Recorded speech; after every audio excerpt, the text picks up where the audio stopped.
Pernah tak korang dengan satu lagu tu berulang-ulang kali sebab dia padu sangat, tapi bila suruh kawan-kawan dengar, dia tak pernah dengar pun?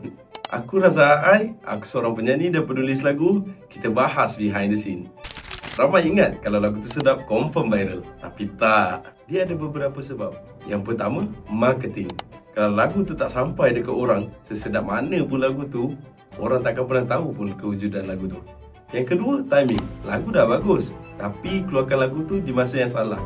Mungkin lagu yang tengah naik tu, vibe dia tak sama dengan vibe lagu yang kita keluarkan. Yang ketiga, emosi. Lagu memang dah sedap, tapi tak relate pula dengan orang sekeliling.